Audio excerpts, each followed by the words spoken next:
De volta com o Educador em Entrevista, hoje aqui na companhia do irmão Francisco. Irmão, obrigado pela participação com a gente. Boa tarde. Boa tarde, Luciano. Boa tarde aos telespectadores da TV Educadora.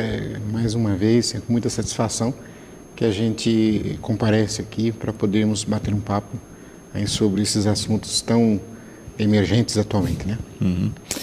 Uma questão muito pontual e emergente, né, que havia sido citada em alguns momentos do período da campanha e retoma agora, em especial com algumas falas, né, da ministra Damares, que é a questão do Estado laico, né? Até quando e até que ponto a religião de fato interfere no Estado e até que ponto o nosso Estado é de fato laico? Essa é uma discussão antiquíssima, né? E que nós, da Igreja Católica Apostólica Romana, então nós temos todo um posicionamento em relação a isso. Existem inúmeros documentos, documentos oriundos, tanto do Vaticano, de Roma, quanto documentos da própria CNBB, aqui no caso a Conferência Nacional dos Bispos do Brasil, a respeito disso.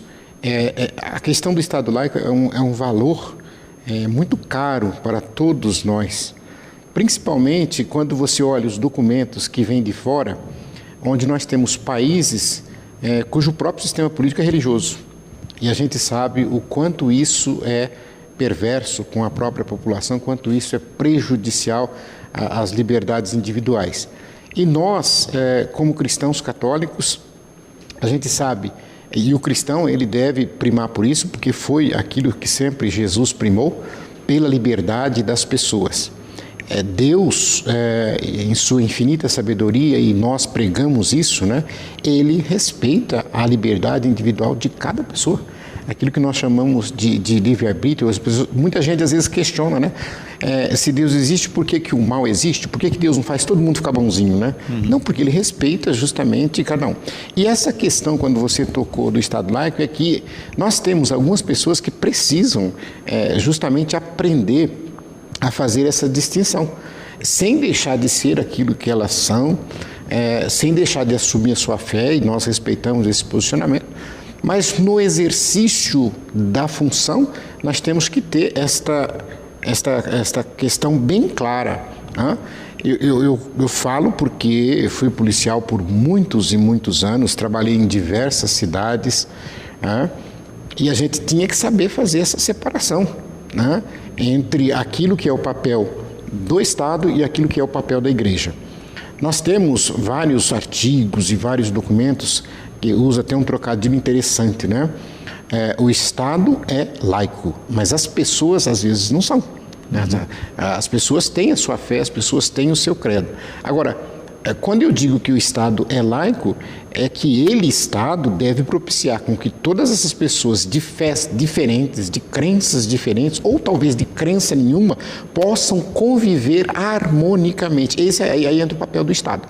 Então, vamos supor, por exemplo, que eu assumisse um cargo no governo federal e, de repente, eu quisesse impor para todos, de uma maneira geral, a doutrina católica. Aí eu estou ferindo direitos fundamentais daqueles cidadãos que não são cristãos católicos. Isso a gente tem que aprender a respeitar.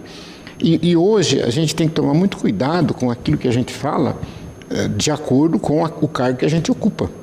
Eu sempre costumo dizer o seguinte: uma coisa é uma pessoa que ninguém conhece, uma pessoa que não tem influência midiática, é uma pessoa que não tem cargo público, de repente ela fala uma frase, não tem problema nenhum aquela frase que ela falou. Agora, dependendo da função que ela tem, do cargo que ela tem que tomar muito cuidado com aquilo que ela fala. Eu, por exemplo, todos me conhecem, nós temos na igreja, como diácono, de repente você está com o microfone na mão e você está pregando para um grupo razoável de pessoas, e naquele exato momento, né, você pode ter sua opinião pessoal, mas você, de repente, você não pode falar tudo que você pensa, você não pode falar tudo que você quer, porque isso pode causar escândalos, isso pode causar confusão, né? E até, às vezes, em alguns casos, Luciano, eu percebo que não se pode também, que às vezes, menosprezar a inteligência das pessoas, algumas falas que de repente a gente ouve por aí. Perfeito. O Jeffrey está feliz por ver o irmão no programa, mandando abraços, e a Karina, né, também parabenizando pelas colocações e dizendo isso, né, tem uma coisa que nós conversávamos no intervalo. Muitas vezes as pessoas que defendem a entrada e a interferência da religião no Estado defendem a interferência da sua religião, né? Quando é a interferência do outro, aí a situação é diferente. Esse é um risco que nós não podemos de forma alguma correr. Quando nós defendemos que o Estado seja laico, é que realmente ele possa tratar todos de maneira igual. Ele não pode beneficiar este ou aquele, em que pese o que já foi feito para trás, que se tenha feito esse tipo de benefício. Eu cito aqui, quando eu era criança, e nós sabemos que o Brasil é um país predominantemente católico, mas que infelizmente, por exemplo, nós sabemos o que, por exemplo, os próprios protestantes sofreram, né, de discriminação no início, que eu lembro, por exemplo, que até os cultos tinham que ser escondidos, né, para que não fossem motivo de discriminação. Então eles tinham que fazer como nos primeiros anos do cristianismo.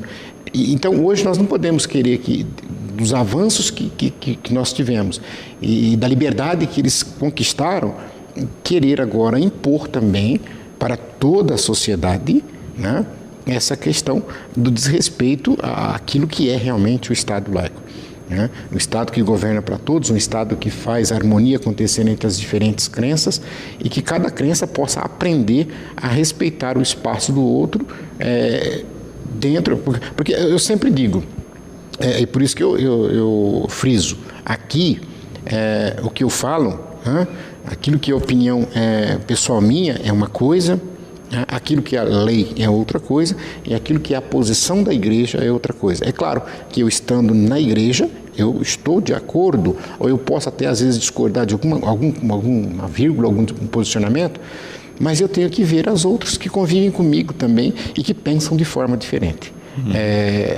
Essa questão é muito importante ser frisada, para que nós não fiquemos aí a fazer proselitismo e coisa do gênero. Por exemplo, nós que temos um trabalho com as entidades, a gente sabe, nós temos que atender a todos. E foi o que Jesus fez, por incrível que pareça, né? Porque Jesus não dividiu nada em gueto, em segmento, né? Ele nunca, se você pegar a Sagrada Escritura, em lugar algum você vai encontrar escrito que Jesus tivesse perguntado para a pessoa se ela era isso, se ela era aquilo, se você crê em Deus, porque se você crê eu te curo, não tem. Ele simplesmente fazia o bem e pronto, acabou. E é isso que nós devemos buscar fazer. Sem dúvida. E também muitas vezes a gente acaba vendo até uma questão do paradoxo dentro desses elementos, que é o que o Gilberto coloca, né? As falas muitas vezes de pessoas que defendem a questão religiosa e ao mesmo tempo vão contra os valores de fato estabelecidos, né? De querer atacar questões de maneira violenta, quando o Cristo pregava justamente o contrário. Exatamente. Aí a igreja, ela tem um posicionamento, inclusive eu trago aqui, por exemplo, esse é o documento do Catecismo da Igreja Católica. Então ele tem aqui vários parágrafos, né, do 2.300 em diante, são muitos parágrafos, não dá, é claro, aqui para a gente querer ler ou querer estipular tudo, mas em todos os parágrafos a posição da igreja é muito clara, ela é contra a política armamentista.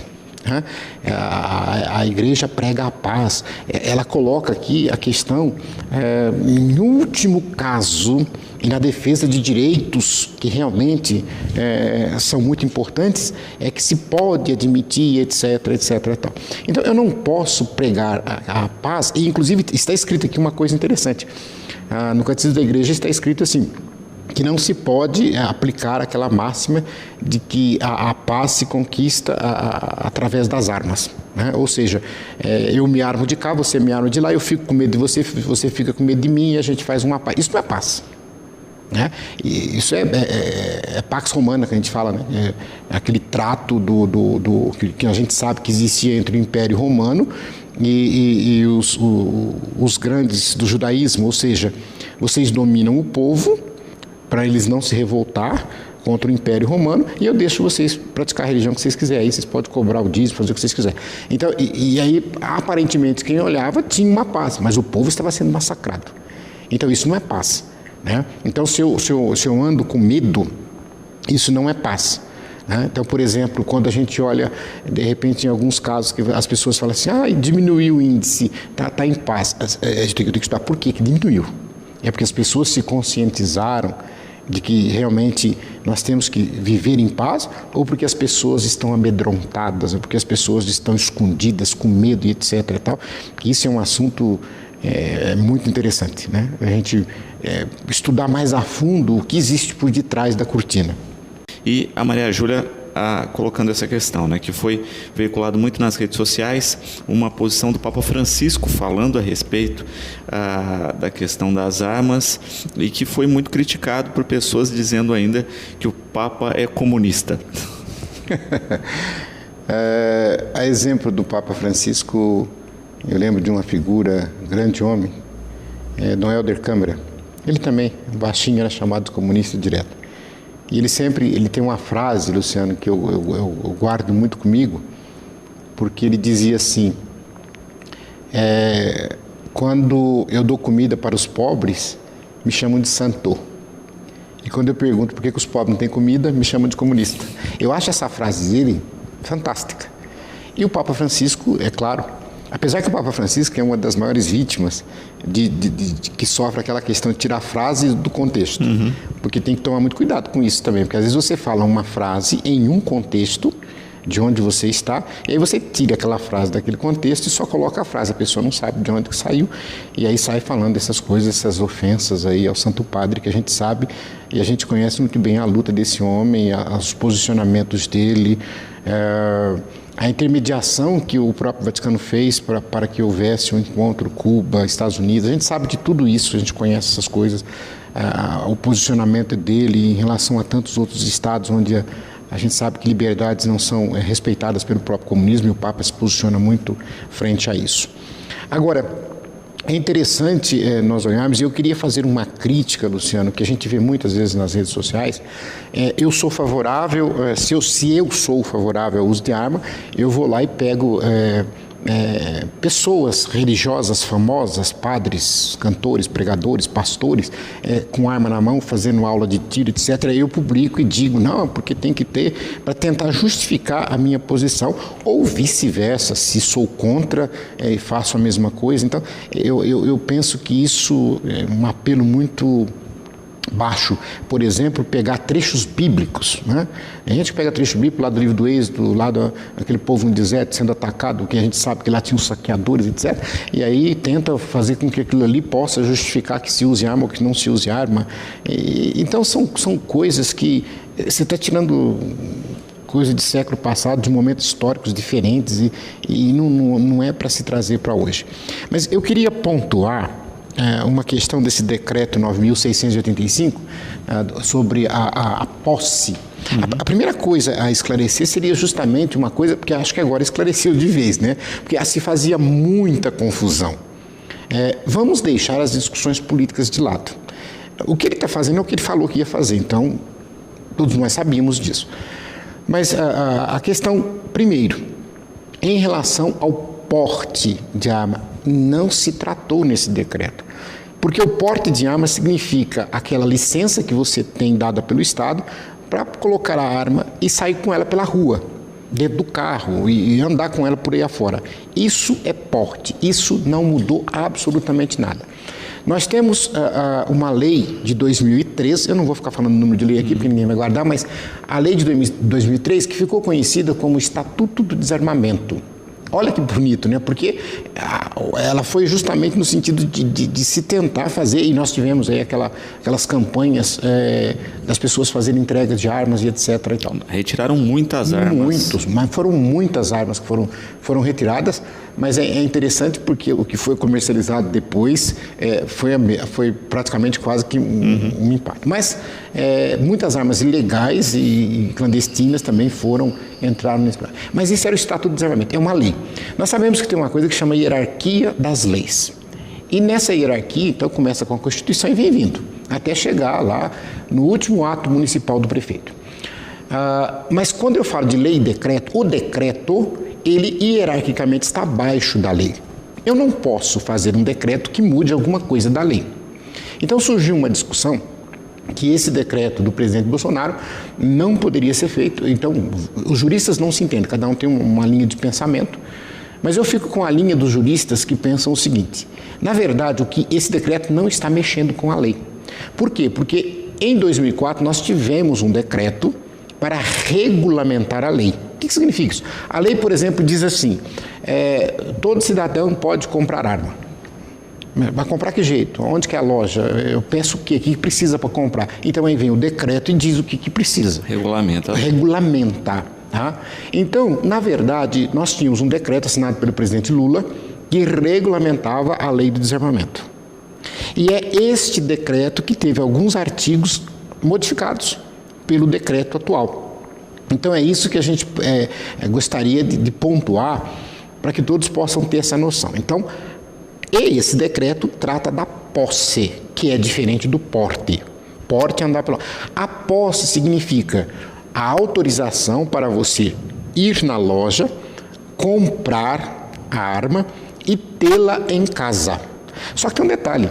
Primeiro, não mudou a lei que foi assinada pelo presidente Lula em 2003. Você continua não podendo comprar arma de uso restritivo. É somente alguns tipos de armas, que não cabe aqui ficar falando, mas ninguém vai pensar: vou na loja, vou comprar uma metralhadora, vou comprar um fuzil, vou comprar uma bazuca e vou ter em casa. Não vai funcionar desta forma. E eu, se você me permite, Luciano, eu sou contra a flexibilização. Isso é uma posição minha. Né? E eu embaso esse meu posicionamento nas minhas convicções, sim, religiosas, no meu pensamento jurídico como advogado, eu como policial militar que fui. Então, porque a gente tem que tomar muito cuidado com isso. Né?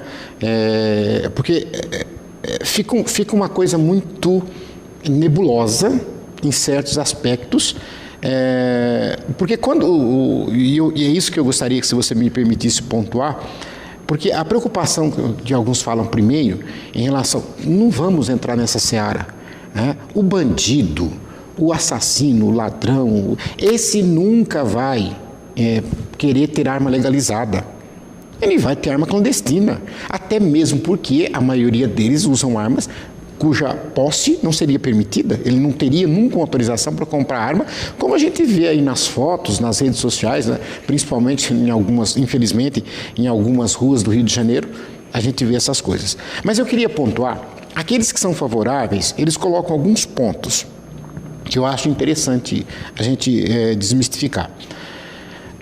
O decreto assinado pelo presidente Bolsonaro, ele leva em conta um critério objetivo para identificar os índices de locais com alta violência. E aqui já vem eles defendem isso, mas aqui já vem uma crítica. Eles colocaram o índice, né, superior a 10 mortes por grupo de 100 mil habitantes. Então, se nós pegássemos por cidade, é claro que, por exemplo, Batatais teria que ter 20 homicídios por ano para que eu pudesse justificar ter a posse da arma. Ou seja, ninguém Batatais dentro desse projeto de lei pode fazer... Mas só que veja bem a manobra que eles fizeram. Os índices de homicídio, e isso graças à atuação eficaz, dedicada da Polícia Militar, da Polícia Civil do Estado de São Paulo, que apesar de ser massacrada, apesar de não ser valorizada pelo governo, mas ela faz um trabalho sério e profissional, ela vem baixando a todos os anos os índices de criminalidade no Estado de São Paulo. E o que aconteceu? Se nós pegássemos os números atuais, o Estado de São Paulo ficaria fora. O Estado de São Paulo ficaria fora. Aí o que eles fizeram? Eles pegaram dados de 2016, né? Porque hoje, no Brasil, é mais de 30,3, alguma coisa assim, 30,3 mortes por grupo de 100 mil habitantes. É um absurdo. É claro que isso daí, nós temos o Pará, nós temos o Maranhão, que são índices assustadores, então faz com que o índice vá lá para cima. Uma outra coisa Ele alega que, por causa do referendo, a população aprovou. Só que o referendo, vocês lembram, né, foi uma coisa muito esquisita, né? Até pela própria colocação da numeração na votação, e também ficou o entendimento assim, de haver o comércio do armamento, né, e não da questão, precisamente, da posse. O ponto que eles alegam positivo é desvincular, Luciano, do poder discricionário, que a gente chama em direito, do delegado. Quer dizer, ficava muito subjetivo a decisão do delegado de julgar se o Luciano tem ou não tem o direito de ter uma arma em casa. E com as modificações desse decreto, ficou um negócio mais objetivo. Então, tem alguns casos que não depende do delegado. Se o cara apresentou aquilo ali, o delegado é obrigado a dar, porque se ele não der, é só entrar na justiça, que a justiça vai obrigá-lo a conceder autorização para a compra e a posse da arma em casa. Ele ampliou, eles dizem positivo, eu não sei como, né, mas ele ampliou o prazo de 5 para 10 anos. É uma coisa interessante porque a CNH são 5 anos. Uhum. Né? E eu sempre costumo dizer que uma arma, um carro na mão de quem não sabe dirigir, arma do mesmo jeito. Ele mata do mesmo jeito, e até a gente sabe que trânsito a gente tem muito mais conhecimento porque a gente está nele, né? Mas é uma coisa para se parar e pensar, essa ampliação de validade. A arma registrada tem que ficar na casa da pessoa que registrou. Então não adianta eu comprar e dar para outra pessoa, para outra casa, porque aí essa arma passaria a ser clandestina. E nós, pela lei, temos artigos que dizem que é crime. Então, a pessoa pode ser punida, inclusive, em alguns casos, pegar a reclusão de até 4 anos nesses casos. Né? Nós, como argumentos contrários, temos alguns a pontuar. Primeiro, a circulação de armas vai aumentar. Não tem como você falar que não. Né? E a gente sabe que mais armas significam mais mortes, significam mais violência. O referendo de 2005, como eu disse, que era sobre o comércio e não sobre a posse. Dados do próprio Datafolha nos apresentam o pensamento da população em relação a isso.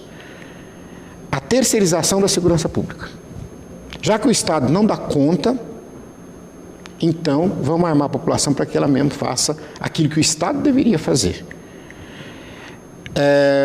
Uma outra coisa que eles pontuam, né, para permitir a posse de arma. Eu fico preocupado aqui a questão da zona rural. Uhum.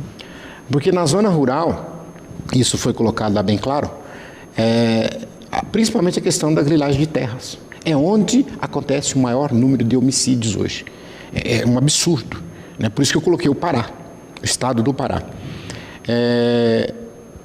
Levantamentos também mostram que a maior parte das armas de fogo utilizadas em ocorrências criminosas foram originalmente vendidas de forma legítima para cidadãos autorizados, que depois tiveram essa arma desviada ou subtraída. Isso é um caso. Porque eu fico pensando comigo o seguinte, é óbvio, não seria tão ingênuo de dizer que não. Se o ladrão sabe que nessa casa tem uma arma de fogo e nessa não tem, ele vai tentar invadir essa. Isso é óbvio, é claro. Então, nesse aspecto, sim, dá aquela sensação de segurança. Mas também, de repente, pode ser o contrário. Falar assim, nessa tem arma, então eu vou, já roubo até a arma também. E aí a gente cai numa questão, né? Porque se a gente for parar para pensar, a lei de posse, né, ela prevê o quê? Proteção patrimonial. Ou seja, eu tenho uma arma para proteger meu estabelecimento comercial ou a minha residência. Sim. Aí nós vamos nos índices relacionados aos crimes a residências. A grande maioria são furtos, ou seja, quando não está presente. Rouba a residência quando a pessoa não está presente. Logo, a arma não fez diferença nenhuma na proteção a arma não da estrutura. faria. E mais do que isso, ela está lá disponível porque a pessoa não pode levar para o bandido levar embora. Exatamente. E se ela é só para a posse, eu imagino, vamos supor, eu vou pegar o exemplo, meu exemplo. Então, eu sei, é claro, manusear arma e tal. Então eu tenho. Mas eu estou aqui agora e a arma não poderia estar. Vamos supor, nesse caso específico que eu estou dizendo, né? Então, se você foi trabalhar, se você foi para a igreja, se você foi para a praia, você não pode levar arma, porque você não tem direito de porte, você tem direito de posse. Você deixa a arma em casa. E aí quem que ficou lá na sua casa? Aí ficou sua esposa, ficou seus filhos, ficou sua sogra, e eles não sabem manusear arma. Então, quer dizer, não adiantou nada. Desculpem. Esses critérios, eles são pontuados por vários grupos nesse sentido. Uma outra coisa interessante, eles falam justamente da omissão do poder público em relação a isso. O decreto traz uma coisa que se diz positivo, mas aí fica a se perguntar como. Quando ele estipula que nas casas onde tenham pessoas com deficiência mental, crianças, adolescentes, que tem que ter um cofre ou alguma coisa com tranca. Eles vão dizer isso o que eles falam, né? A declaração da pessoa é suficiente. Não se sabe como vai se fiscalizar essa questão para que justamente pessoas que tenham problemas mentais possam vir a ter acesso a essa arma. Uma outra coisa, o decreto, isso aqui aí é uma crítica que eu concordo. O decreto fala em residentes. Então, se uma casa moram 4 pessoas com mais de 25 anos, porque a idade de 25 anos é um critério. Então, já temos que pensar que quem tem menos que 25 anos já está fora. É critério objetivo. Quem não tem 25 anos não pode adquirir arma. Mas, muito bem. Se uma casa que tenha 4 pessoas acima dos 25 anos, que se enquadram nos critérios estabelecidos, não tem antecedente criminal, etc., não está respondendo inquérito, seja na justiça eleitoral, na justiça militar, 4 armas. Eu não sei, não fico entendendo, né? 4 vezes 4, 16 armas teria nesta casa. Teria um arsenal, né? Então, eu não entendi muito, né? Porque é uma coisa que eu acho que é exagerada, né? Nós estávamos falando dessa questão da arma enquanto defesa patrimonial que, na prática, não tem funcionado muito.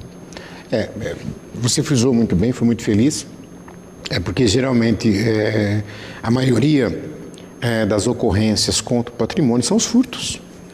E os furtos são geralmente na ausência do proprietário do imóvel. Mas mesmo assim, você também pontuou no intervalo uma coisa importantíssima que não pode passar em branco. Não vão pensar vocês que agora nós vamos ali no Magazine Luiza, na Pernambucana, no supermercado Nori Real e comprar uma arma. As coisas não funcionam assim. Tem custo. E não é barato. Não é barato. Porque você vai ter que arcar com providenciar toda a documentação, obviamente. O próprio curso que você vai ter que fazer para provar que tem adestramento suficiente para manuseio do armamento que está adquirindo, né? E depois a aquisição do próprio armamento e da munição. Isso não fica menos que 5, 6, 7 mil reais, dependendo do que for. Então não é uma coisinha tão simples assim. Mas nós deveríamos pensar em questão de defesa do patrimônio também, a questão dos ofendículos, que a gente chama, né, essa expressão, que você pode colocar como cerca elétrica, como câmeras, como alarmes, até animais, tipo cachorro, por exemplo, ganso, que podem, isso tudo ajudar também em relação à segurança do seu patrimônio. E que acaba sendo mais econômico que a arma e mais eficiente, já mais que é para o período que você não está na residência. Às vezes é menos arriscado, né? Nós sabemos do risco que é ter uma arma dentro de casa. Se você não avisa seus familiares, é perigoso porque ele não está sabendo que tem. E se você avisa, você nunca sabe o que pode acontecer. Até uma das críticas de uma ONG desarmamentista, ela dizia que qual psicólogo pode garantir, não tem como se garantir estabelecimento de prazo de uma pessoa que ela está em sã consciência, ou que ela mudou ou não. Isso, nós temos aí a questão de quadros depressivos, nós temos a questão de muita coisa que pode acontecer dentro de um lar, e até mesmo nós temos hoje as brigas familiares. O ano passado nós estávamos aqui falando sobre violência doméstica, né? Que é gravíssimo o número de mulheres que são hoje espancadas, que são assassinadas, etc., de idosos, etc., dentro da casa. Então, a presença da arma ali já é um fator também que gera toda essa questão. E você frisava também uma outra coisa interessante de se diferenciar em questão à zona rural. Porque a zona rural, a pessoa, primeiro, ela está isolada. Ela não tem vizinhos, ela não tem. Segundo, não tem policiamento, né? Tentaram você fazer, mas não tem como você fazer patrulha rural, é muito complicado. A viatura vai passar uma vez a cada 15 dias. Tudo bem, é uma certa sensação de segurança, mas o criminoso, ele sabe que você está lá na zona rural, que você está sozinho, a casa não tem muro, porque é zona rural, você não tem vizinho, não tem segurança, não tem nada. E outra coisa, ali é o seu lugar de trabalho, né? Você frisou bem, é onde eu moro e é o meu local de trabalho. Então isso é muito complicado. Então aí até há uma justificativa, né? Uma outra questão que se coloca, né, nesse prolongamento da cessão da arma, né, que são os 10 anos, né, como bem o irmão colocou aí, né, para a renovação de uma carta você tem que fazer a cada 5 anos, né, e aí ele coloca exatamente essa questão dos 10 anos. Você faz uma análise psicológica no início para ter o armamento. Hoje, com tantos casos de depressão e etc., né? Como é que fica essa questão da avaliação, justamente que a gente já tem um índice alto de suicídios? Sim. Com uma arma... O índice alto de suicídio, porque eu estive aqui, infelizmente, né, há um ano atrás, você lembra que nós falávamos sobre esse assunto? De repente, aquela pessoa que quer procurar a coisa que é eu não gosto dessa expressão, mas que a possibilidade de erro é menor, que o sofrimento é menor e etc. Tal. A arma de fogo é um convite extremo a tudo isso. Com relação a essa questão do que pode haver de mudança, eu me lembro que, por exemplo, as organizações policiais, né, elas têm as avaliações anuais. Né? As avaliações anuais são feitas por médicos, psicólogos, a respeito do estado emocional, até pela própria carga de serviço. E nós temos muitos casos de policiais que às vezes são retirados do serviço, onde exige o uso do armamento, ou então às vezes eles são proibidos de usar armas, justamente pelo estado de estresse, pelo estado psicológico, por algum problema de comprometimento, que seja mínimo, mas comprometimento mental, que possa colocar em risco a sua vida e a vida dos outros que estão com ele, né?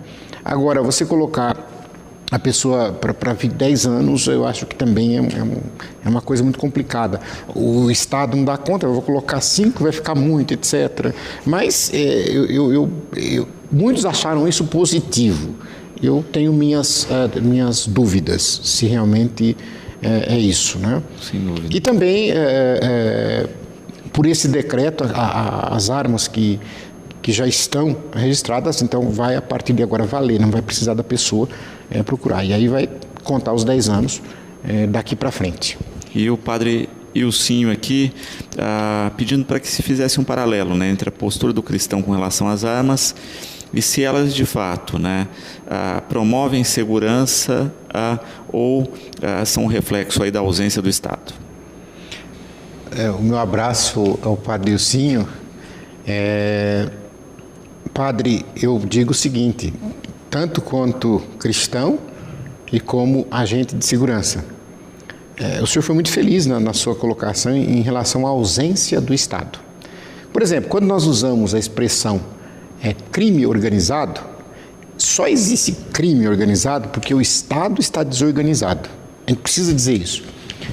Uma outra coisa que eu dizia, nós não podemos ser inocentes quando eu falo de segurança pública e eu falo como agente de segurança, que a segurança privada é uma fábrica de dinheiro.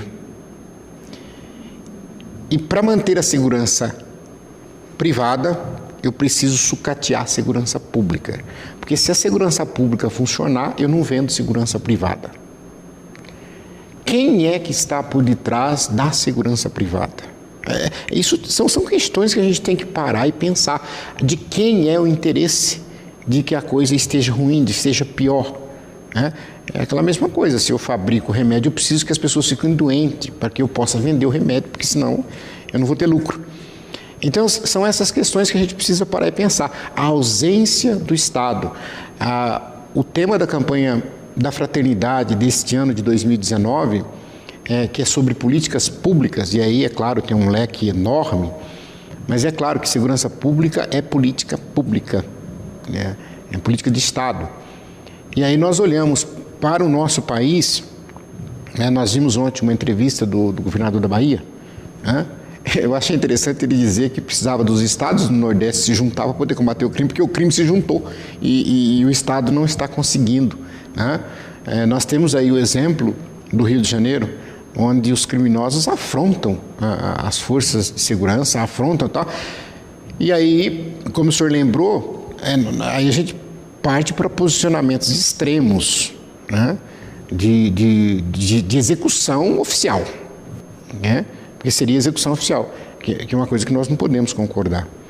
O Estado não existe para matar.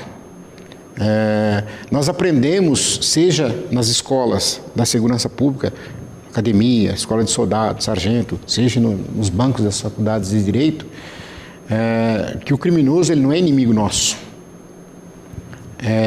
O criminoso pode ser meu irmão, pode ser seu primo, pode ser um tio, pode ser um vizinho, pode ser um parente. Né? Porque a noção do inimigo, o inimigo é aquele que a gente tem que eliminar. A gente diz assim, o inimigo é aquele que está na guerra, está do outro lado, atirando em mim e eu atirando nele. Né? Agora, o Estado permitiu que se criasse essas facções, que elas se alastrassem da forma como se alastrou e criassem tentáculos que hoje eu não tenho medo de dizer, o Estado está, quem olha, quase que de mãos e pés atados. E é por isso que, de repente, a gente não é de estranhar que as pessoas aplaudam, né, algumas declarações insensatas de agentes públicos no sentido de limitar, no sentido de matar, no sentido de explodir. E as coisas não são assim. Tem que ter política pública para que tenha segurança pública e para que as pessoas possam viver em paz e que o Estado ofereça segurança. E não as próprias pessoas ter que fazer a sua segurança. Ele terceirizou a segurança. E de fato, a gente acaba vendo isso, né? Quando se começa a se falar de estatísticas de armas e seguranças no mundo, a gente vê que a segurança não está ligada à arma, né? Você pega países, por exemplo, como Suíça, que a arma é liberada, que você tem índices baixos. O Japão é proibida a arma e o índice de violência também é baixo. Aí você fala, olha, um permite, o outro não, os dois têm índice embaixo, então a questão não é arma, né? A questão são outros fatores, né? É IDH, é educação, é qualidade de vida da população, é isso que vai definir segurança. O que vai fazer baixar os índices de criminalidade todas as políticas públicas voltadas para a educação. Porque quando se foca, por exemplo, eu falava da polícia, no caso do Estado de São Paulo, então você pensa, vamos comprar mais arma, vamos comprar mais viatura, vamos pôr mais polícia na rua, vamos pôr não sei o que, etc. Tal. É claro, eu não posso ser insensato de falar a situação aqui de Batatais, mas com certeza vocês devem lembrar, eu falo de 20 anos atrás, etc. e tal. Nós tínhamos delegacia seccional, delegacia da mulher, delegacia de entorpecente, delegacia de investigações, nós tínhamos uma coisa assim, né? Então, o que nós temos hoje? O que nós temos hoje? É só para parar para pensar. Se nós compararmos, eu fico pensando quando eu ando em volta do entorno de Batatais, o tanto de bairros que apareceu depois, nesses últimos 20 anos. Né? E o que foi feito? O que é que está sendo feito para a nossa juventude? Que é a questão de política pública, que você falou que eleva o IDH. Seja de projetos, seja de programas para a juventude, para as nossas crianças. Não tem absolutamente nada. Então, isso eu estou dizendo aqui porque eu moro aqui, mas em vários outros lugares também não temos nada. E aí, quer dizer, depois você tem uma população que tem uma visão totalmente que tanto faria ser autorizado ou não ser autorizado, os índices de criminalidade continuam lá em cima. E eu volto a insistir, né? Nós temos hoje um câncer maligno, agressivo, que é o nosso sistema prisional. Porque ali é o fim do túnel. Mas ele tem saída. E hoje, dominado pelo crime organizado, porque o Estado foi incapaz, ele permitiu que isso acontecesse, foi um absurdo, a gente não dá tempo de dizer tudo isso aqui, mas hoje o sistema carcerário brasileiro não recupera absolutamente ninguém. Então, é um absurdo as situações que eu falo porque eu visito o sistema carcerário. Eu falo porque nós temos um grupo em Ribeirão Preto que às vezes a gente se reúne para tentar montar o conselho comunitário, porque a gente vê a forma como funciona. E olha que nós estamos no estado de São Paulo. Não, e o conceito, né, que seria do sistema carcerário de ser um sistema correcional, e aí quando a gente conversa com as pessoas, virou um sistema vingacional. Vingacional. Tratam as pessoas como se elas não fossem nunca sair de lá, eles esquecem que vão sair, né? E é claro que essas pessoas saem bichos. Desculpem, as pessoas têm que ouvir isso. E quando eu falo que eu estou no estado de São Paulo, é porque aí você imagina em alguns estados por aí, então como é que a situação não é pior? Né? Como é que não é pior? Nós pudemos ver pela televisão algumas coisas do Ceará esses dias. O ano passado vimos do Amazonas, vimos do Rio Grande do Norte, vimos Pedrinhas no Maranhão. Isso é o que chega ao nosso conhecimento, porque o que está lá por detrás do muro que você não sabe, você nem imagina. Né? Então, quer dizer, agora o Estado para chegar e atuar com o crime organizado já instalado, aí ficou muito mais difícil. Que é o que nós vemos, por exemplo, hoje acontecer no Rio de Janeiro. Por que é a dificuldade que o Estado tem de ter acesso a certas áreas? Porque ele permitiu que o crime organizado dominasse aquelas áreas e agora ele não consegue retomar.